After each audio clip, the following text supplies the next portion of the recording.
Hello everyone, let me introduce myself. My name is Slamjar Ahmedjarov and I am a Senior Research Fellow at Kazakhstan Institute for Strategic Studies. Today my companion is Director of Kazakhstan Institute for Strategic Studies, Erkin Tukumov. Erkin Validkhanovich, can you elaborate on the purpose of our meeting? Thank you, Slamjar. It's nice to be here. And today we are launching our English language podcast. And the main purpose of this podcast is introducing the English language speaking audience to everything important that is going on in Kazakhstan, both in the internal and the foreign policies. I hope that the diplomats, international organizations located in Nur-Sultan, Almaty, and other cities across the country, as well as our foreign colleagues from think tanks from all over the world, could find this resource useful enough. Now we are going to discuss the latest presidential initiatives and in particular the referendum that will take place in June the 5th this year. And let's get started. Okay. Erkin Validkhanovich, why do you think President has proposed this referendum? Wouldn't it be much easier to promote these constitutional amendments, for instance, through the parliament? Sure. Using parliament for that purpose would be much easier. The latest referendum took place in Kazakhstan in 1995, and over the next 27 years, all the constitutional amendments have been advanced through parliament, which means the promotion of amendments through parliament is regular practice in Kazakhstan. However, now we face a completely different political and social situation. You understand it. As a proposed package of the reforms is associated with the changes of 33 constitutional articles. This is in fact 1/3 of our constitution. Consequently, such profound changes to the fundamental law require a public discussion and approval, which is why our president has initiated the referendum in order to provide an opportunity for Kazakhstani citizens to decide whether to introduce the constitutional amendments or not. Moreover, there is a historical chance for all Kazakhstani citizens to decide in what country they and their children want to live. I think that we are going to set up a new political tradition, and very important question in Kazakhstan should be approved by all the citizens via a referendum. Erkin Validkhanovich, in your opinion, is there any natural ground for political reforms right now in Kazakhstan? Well, this is a good question because the political reforms were hardly ever on the agenda of the Kazakhstani authorities. Instead, the authorities focused on the implementation of the economic project. This approach can be summed up by the formula: the economy comes before politics. Despite the economic orientation of the government reforms, over the last 30 years, we have failed to build a strong, diversified economy. We still heavily depend on our mineral resources. The fluctuation in the prices of mineral resources in the global market leads to the slowdown of the economic growth in Kazakhstan and the deterioration of our citizens' well-being. According to the World Bank estimation, the Gini coefficient for Kazakhstan is about 0.3, which is lower than the world average. This means that the income in Kazakhstan is distributed more equally in comparison with the rest of the world. However, the real situation demonstrates a huge income inequality in Kazakhstan. The distributive injustice in the society was one of the contributing factors for the tragic January events. The riots, as you know, started with economic demands and later transformed into requirements for political liberalization reforms. So in the aftermath of the tragic events, President Tokayev pointed to the presence of income inequality in Kazakhstan In particular, he indicated that in Kazakhstan, 162 people own half of the wealth of the country, half of the wealth, while half of the population has yearly income of about only $1,300 US. You know what I mean. So it is evident that the Kazakhstani authorities speak clearly and transparently on the existing issues in the state. And currently, there is a window of opportunity for the promotion of the political liberalization in our country. This is because there are three essential components at place. Firstly, we have a policy issue.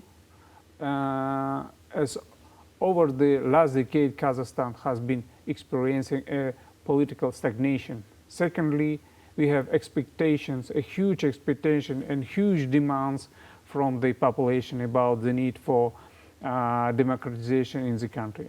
Thirdly, we have a political will, as President of Kazakhstan has clearly indicated his desire for the liberalization of the Kazakhstani political system. So right now, we have a perfect opportunity to build an inclusive political system and consequently an inclusive economic system. Thank you. I absolutely agree with you that now we have a great opportunity to change our political system and re-establish the social contract between the citizens and the state. So let's move to the next question.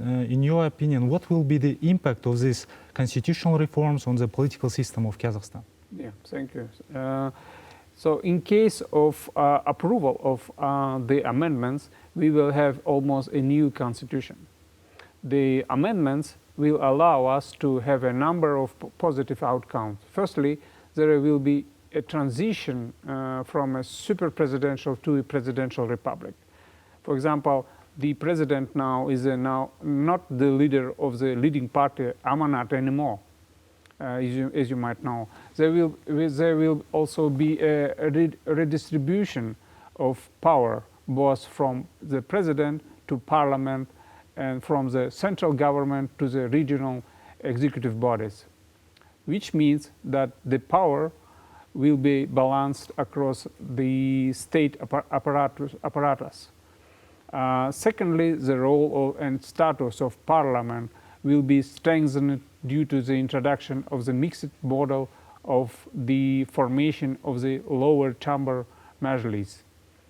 The expansion of the control functions of parliament and the optimization of legislative procedures.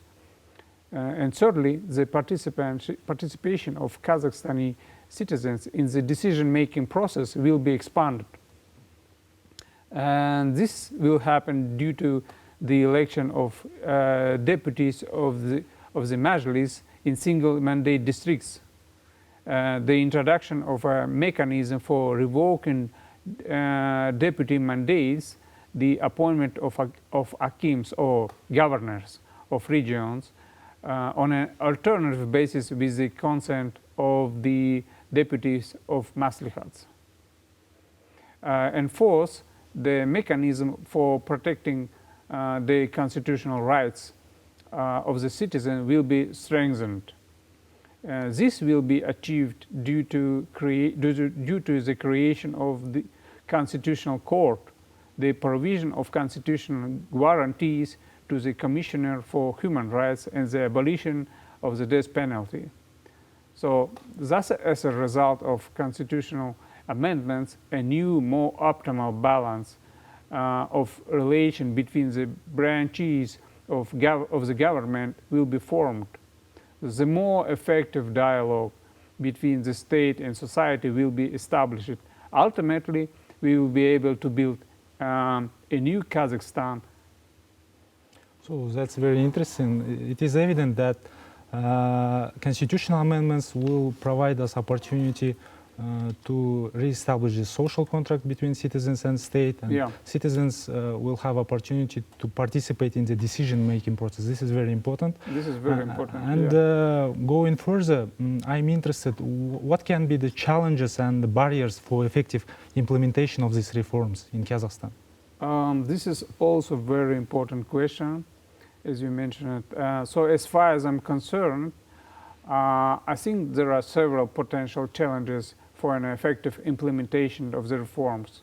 To begin with, all the proposed reforms need to be approved at the Republican referendum. This means that there is a need for wide-scale and transparent information campaign about the significance of the constitutional amendments. Kazakhstani citizens need to be informed about the constitutional amendments and ready to cast their vote on that matter. And the next issue is about the implementation of the proposed reforms. They can be informal resistance from various stakeholders on the application of the reforms.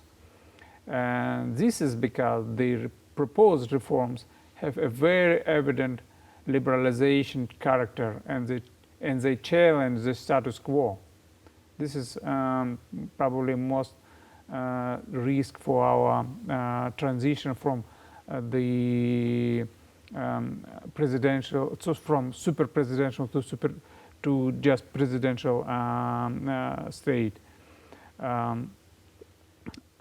The next issue is about, and lastly, the liberalization reforms are aiming not only to modernize the political system, but also the political culture of the citizens.